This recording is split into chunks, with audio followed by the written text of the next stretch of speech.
sit on my lap. Yeah. All right, are you guys ready for a story? Yep, I'm ready. All right, let me sit your chairs a bit closer so you can see the pictures really good. And I will get the story. All right.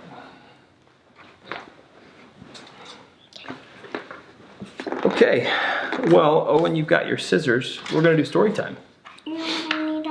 How about Paddington? We're doing 3 today. You wanna do Paddington or St. George and the Dragon? St. George and the Dragon. That's what we'll do. We'll do Paddington another time. We are joined today by Pluto,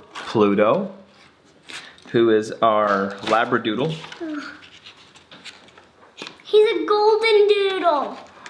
Oh, Mommy was off camera reminding me that he's a golden doodle. He's a golden doodle, not a Labradoodle. Yep, well. What do I know? All right, story time. Owen, you ready? Mm-hmm. Okay, so we're gonna sit this down, okay? Can I get your... And this is all about all of us. Wait. This is all about all of us? Uh-huh. Do you wanna... It's Christmas. It's Christmas. And I need to draw Pluto's hat. A dog hat of Pluto. That's cool. I need to draw a dog hat of Pluto. Well, not right now because we're gonna do story. We're gonna do St. George and the Dragon. Yay, St. George and the Dragon. All right. Today we are reading from the Children's Book of Virtues. So from the Children's Book of Virtues, edited by William J. Bennett and beautifully illustrated by Michael Haig, we will be reading about George and the Dragon. St. George and the Dragon. You like this one? Yeah. Is this one of your favorite stories? Yes. In the Book of Virtues. Yeah, we all like it. All right, let's read it. Long ago, when knights lived in the land, there was one knight whose name was Sir George. He was not only braver than all the rest, but he was so noble, kind, and good that the people came to call him Saint George. No robbers ever dared to trouble the people who lived near his castle, and all the wild animals were killed or driven away, so the children could play even in the woods without being afraid. That castle is really cool, huh? Would you like to live in a castle like that? Yeah? Pretty cool. If I had my family there, I would. Me too. That's a good response. One day, St. George rode throughout the country. Everywhere he saw the men busy at their work in the fields, the women singing at work in their homes, and the little children shouting at their play. These people are all safe and happy. They need me no more, said St. George.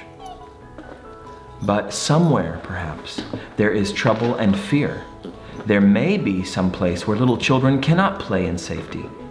Some woman may have been carried away from her home. Perhaps there are even dragons left to be slain. Tomorrow I shall ride away and never stop until I find work which only a knight can do.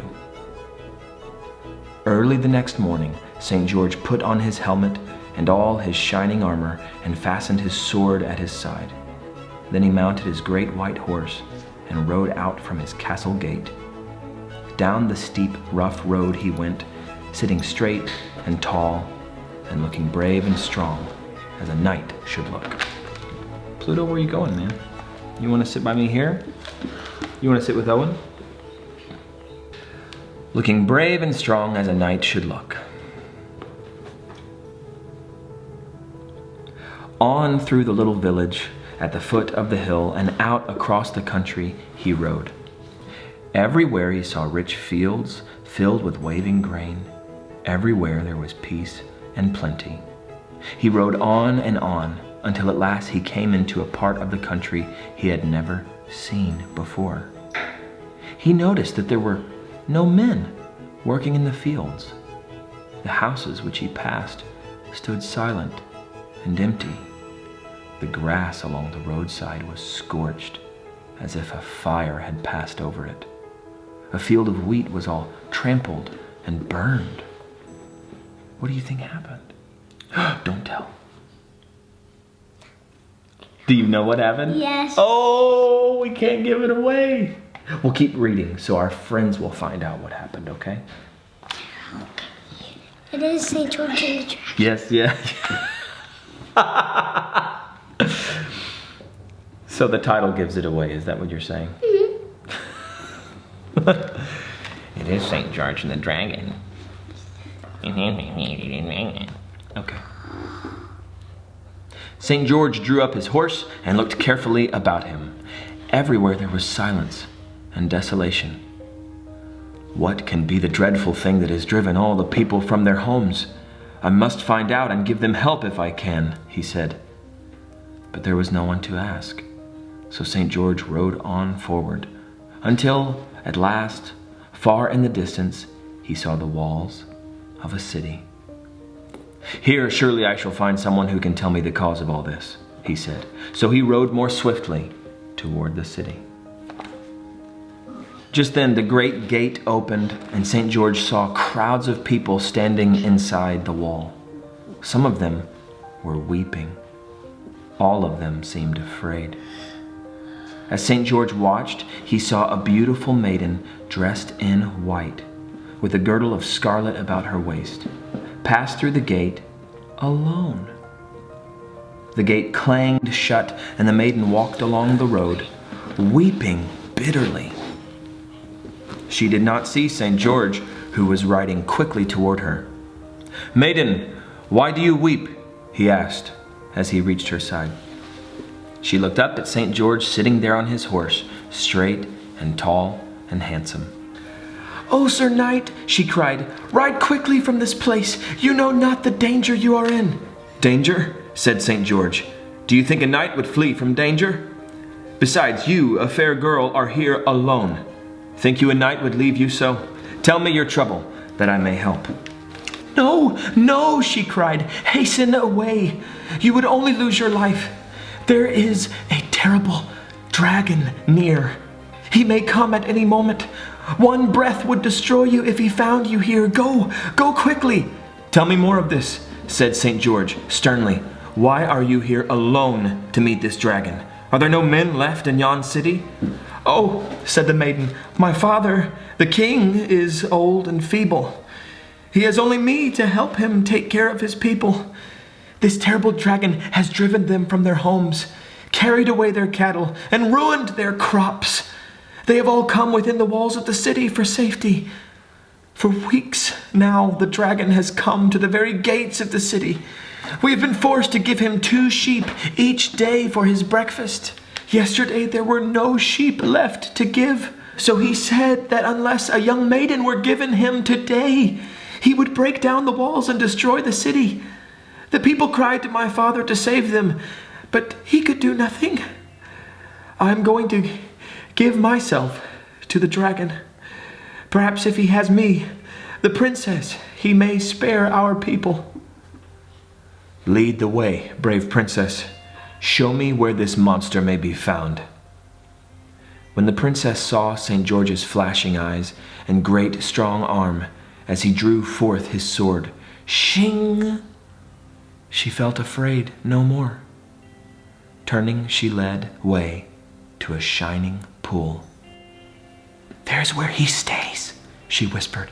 "See, the water moves. He is waking." St. George saw the head of the dragon lifted from the pool. Fold on fold he rose from the water. When he saw St. George, he gave a roar of rage and plunged toward him.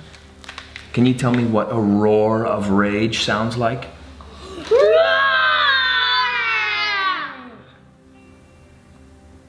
That's pretty good. That's pretty good. Ugh. Is he a scary dragon? Yeah. The smoke and flames flew from his nostrils, and he opened his great jaws as if to swallow both the knight and his horse. St. George shouted and, waving his sword above his head, rode at the dragon. Quick and hard came the blows from St. George's sword. It was a terrible battle. At last, the dragon was wounded. He roared with pain and plunged at St. George, opening his great mouth close to the brave knight's head. St. George looked carefully, then struck with all his strength straight down through the dragon's throat, and the dragon fell at the horse's feet, dead.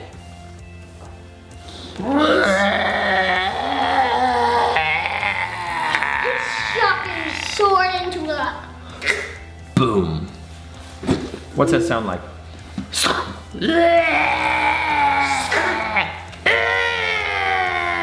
Can you make the sound of the dying dragon? Here, what's the dying dragon sound like?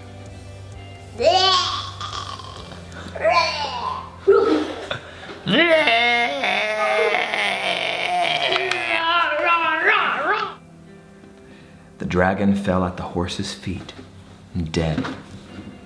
Then St. George shouted for joy at his victory. Yes! He called to the princess. She came and stood beside him. Give me the girdle from about your waist, O princess, said St. George. The princess gave him her girdle, and St. George bound it around the dragon's neck, and they pulled the dragon after them by that little silken ribbon back to the city, so that all of the people could see that the dragon could never harm them again. When they saw St. George bringing the princess back in safety and knew that the dragon was slain, they threw open the gates of the city and sent up great shouts of joy. What do the shouts of joy sound like?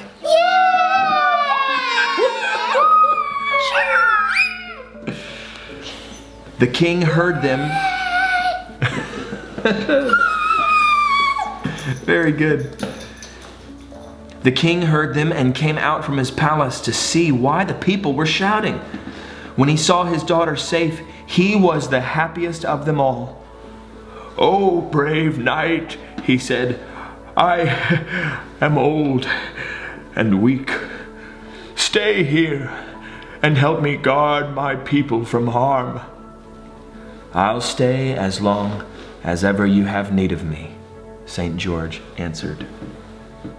So he lived in the palace and helped the old king take care of his people. And when the old king died, St. George was made king in his stead. The people felt happy and safe so long as they had such a brave and good man for their king. The end. Now, what did you learn from this story? Any lessons? To be brave. To be brave. Very good. And I Put the ball away. know how to be brave. Thank Because you. remember that at Isaac's party when I was on that bouncy thing, I was brave. At Isaac's party, when you were on that bouncy thing, you were brave. Okay, yeah. Very good. So, Hey, Banana, that's a big place too. sit down. Any other lessons that we learned from the story?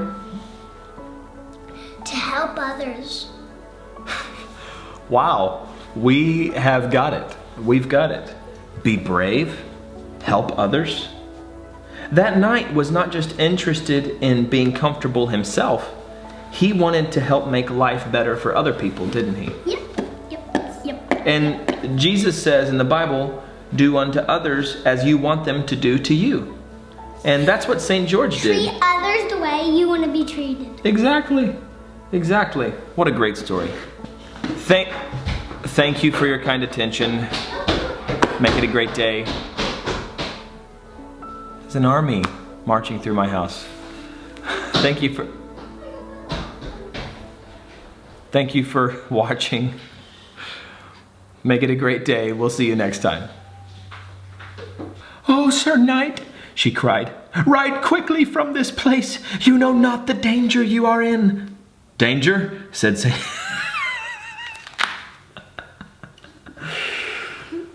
"Danger? Ha ha ha. I laugh in the face of danger." Is that what he sounds like?